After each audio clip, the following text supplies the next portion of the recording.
मिलता ही नहीं जिससे कि अच्छी कमाई हो जाए। आलोक किसी पक्के काम की तलाश में निकल पड़ता है। काम तलाशते तलाशते उसे शाम हो जाती है और वो घर आ जाता है।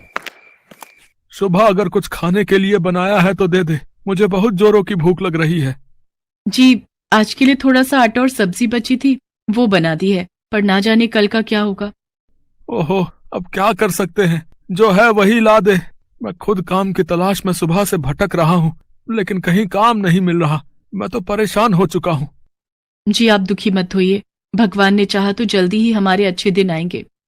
आज तो ये रोटी सब्जी नसीब हो गई, लेकिन पता नहीं कल ये भी मिल पाएगी या नहीं। आलोक रोटी सब्जी खाते खाते काम के बारे में सोच रहा होता है, तभी वो सोच में पड़ जाता है। अरे वाह, रोटी सब्जी, ये तो बहुत अच्छी बात है। इसी रोटी सब्जी से मेरा काम बन जाएगा। आलोक खुश होते हुए शोभा से कहता है। सुबह मेरे दिमाग में एक जबरदस्त आइडिया आया है जिससे मेरी अच्छी कमाई होगी। बोलो, क्या तुम मेरा साथ दोगी? हाँ हाँ, कहो क्या आइडिया है। मैं सोच रहा हूँ क्यों ना रोटी सब्जी बनाकर बेचूं। जी, आइडिया तो अच्छा है, पर हम उसे बेचेंगे कहाँ? हमारे पास तो कोई जगह भी नहीं है। हाँ, ये तो मैंने सोचा ही नहीं। खैर, अब कुछ और काम ढूंढता हूँ। अगले दिन आलोक काम की तलाश में निकल जाता है, लेकिन सारा दिन भटकने के बाद भी उसे कोई काम नहीं मिलता और वो निराश होकर एक पेड़ के नीचे आकर बैठ जाता है। तभी एक आदमी उसके पास आता है और उससे कहता है। नमस्कार भाई साहब, मेरा नाम राजीव है और मैं इस गांव में नया आया हूँ। क्या आप भी इस गांव में रहते हैं? जी जी, मैं भी इसी गांव में रहता हूँ और यहीं पास में ही मेरा घर है। अगर आप बुरा ना मानो तो मैं एक बात पूछूं?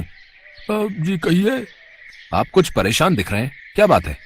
जी, दरअसल मैं काम की तलाश में हूँ, लेकिन कहीं बात नहीं बन रही। सोचा था कुछ बनाकर बेचूंगा, लेकिन उसके लिए जगह नहीं है मेरे पास। जगह नहीं है मतलब? मतलब मेरा घर बहुत ही छोटा है और मेरे पास इतने पैसे नहीं है कि मैं नई जगह खरीद सकूं। ओहो, तो ये बात है। वैसे मैं आपकी मदद कर सकता हूँ। मेरे पास इस गांव में बहुत सारी जमीन है। अगर आप चाहें तो उस जगह का इस्तेमाल कर सकते हैं। क्या सच में? और जब आपकी कमाई अच्छी होने लगे तो उसमें से कुछ पैसे आप मुझे भी दे दीजिएगा। जी, आपका बहुत बहुत शुक्रिया।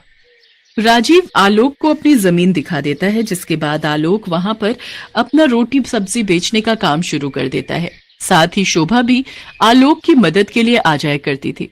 आलोक की रोटी बिजनेस का काम बहुत अच्छे से चलने लग जाता है। सभी को उसकी रोटी सब्जी बहुत पसंद आती है। उसकी दुकान पर ग्राहकों की भीड़ लग जाया करती है। आलोक अच्छी कमाई करने लग जाता है। उस कमाई से वो धीरे धीरे अपना सारा कर्ज उतार देता है। फिर एक दिन वो राजीव के घर जाता है। अरे आलोक भाई, आओ आओ, क्या हाल है आपके? आज मेरे यहाँ कैसे आना हुआ? जी मैं बिल्कुल ठीक हूँ। ये रहे आपके पैसे। बुरे वक्त में आपने मेरा साथ दिया, उसके लिए आपका बहुत बहुत धन्यवाद। इसके बाद आलोक हर महीने राजीव को पैसे देने लगता है। एक दिन राजीव पैसे लेते हुए कहता है। आलोक, मैं तुम्हारी मेहनत देखकर बहुत खुश हूँ। मैं सोच रहा था मैं ये जमीन तुम्हारे नाम ही कर देता हूँ। इसके बदले तुमसे जितना हो सके उतने पैसे मुझे देते रहना। अब ये क्या बात कर रहे हैं? आपकी जमीन अब मेरे नाम? हाँ हाँ, मैंने फैसला कर लिया है। इस बात से आलोक बहुत खुश होता है। अब वो अपने काम को और भी मेहनत और लगन के साथ करता। लेकिन एक दिन जब आलोक रोटी सब्जी बेच रहा था, तभी अचानक उसकी दुकान पर पुलिस आ जाती है। भाई, कौन है इस दुकान का मालिक? जल्दी से बुलाओ उसे। साहब, ये तो मेरी ही दुकान है, मैं ही इसका मालिक हूँ। बताइए क्या बात है? ओहो, तो तुम ही हो वो हैं जिसने इस जमीन के मालिक को डरा धमका कर ये जमीन अपने नाम करवा ली। चल भाई चल, मेरे साथ चल, जेल की हवा खाने। मगर साहब, मैंने तो ऐसा कुछ भी नहीं किया। दरअसल इस जमीन के मालिक तो राजीव जी हैं।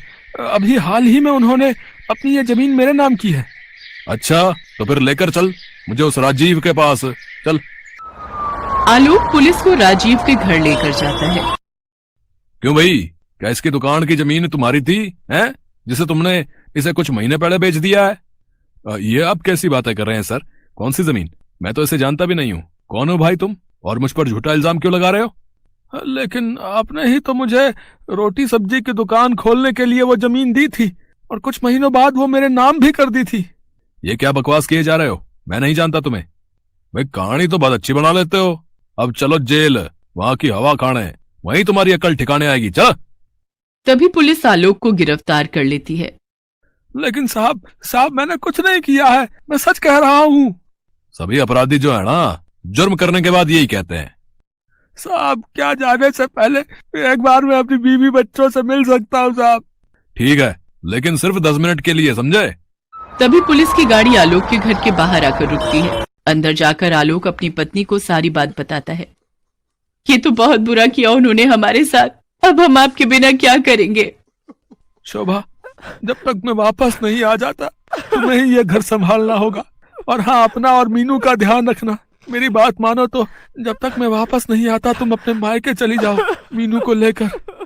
नहीं, उन्होंने आपके साथ गलत किया है, मैं चुप नहीं बैठूंगी। अब कोई फायदा नहीं है शोभा, सब खत्म हो गया। कुछ सालों बाद जेल से छूटते ही मैं तुम्हें लेने आऊंगा। पापा, मत जाओ ना हमें छोड़कर। इसके बाद आलोक मीनू और शोभा को गले लगा लेता है और तीनों फूट फूट कर रोने लगते हैं।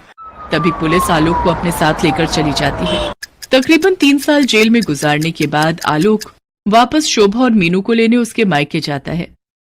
शोभा, तुम ठीक तो हो ना? और मीनू कैसी है?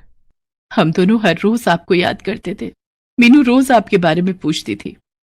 मैंने भी तुम दोनों को बहुत याद किया। चलो अब वापस अपने घर चलते हैं।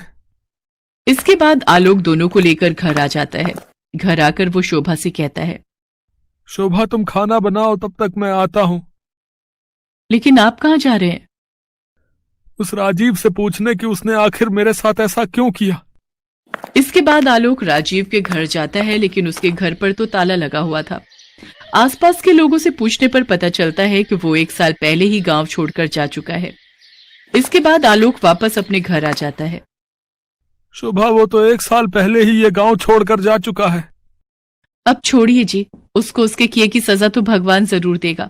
अब आप अपने जीवन में आगे बढ़ने की सोचिए कि कौन सा नया काम ढूंढना है। हाँ शोभा, अब दोबारा से कोई नया काम ढूंढना पड़ेगा। वैसे जेल में मैंने काम करके कुछ पैसे कमाए हैं। जब तक मुझे कोई नया काम नहीं मिल जाता तुम इन्हीं से काम चलाओ। तभी आलोक का दोस्त राजू उससे मिलने आता है। क्या हाल है अशोक भाई? वैसे उस राजीव ने तेरे साथ बहुत बुरा किया भाई। छोड़ उन सब बातों को, बीती बातों को क्या याद करना।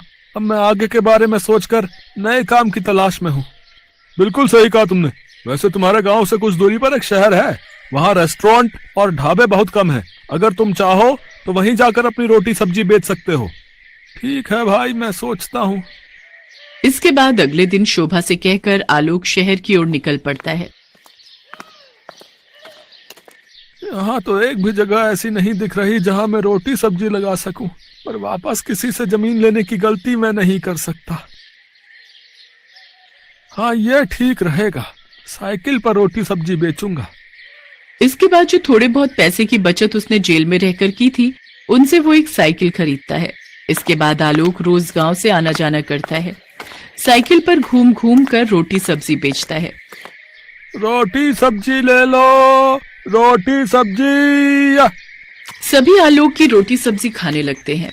धीरे धीरे उसकी कमाई काफी अच्छी होने लग जाती है, जिससे वो शहर में किराए पर घर ले लेता है और अपनी पत्नी और बेटी को भी अपने साथ शहर में ही रखता है। अब उसकी आर्थिक स्थिति बहुत अच्छी होने लगती है। एक दिन आलोक रोटी सब्जी बेच रहा था, तभी उसे शोर सुनाई देता है। जब वो वहां जाकर देखता है तो सड़क हादसे में एक आदमी की जान चली गई होती है, जिसके कारण वहां भीड़ लगी होती है। जब आलोक पास आकर देखता है तो वो हैरान रह जाता है। वो मृत व्यक्ति कोई और नहीं बल्कि राजीव था।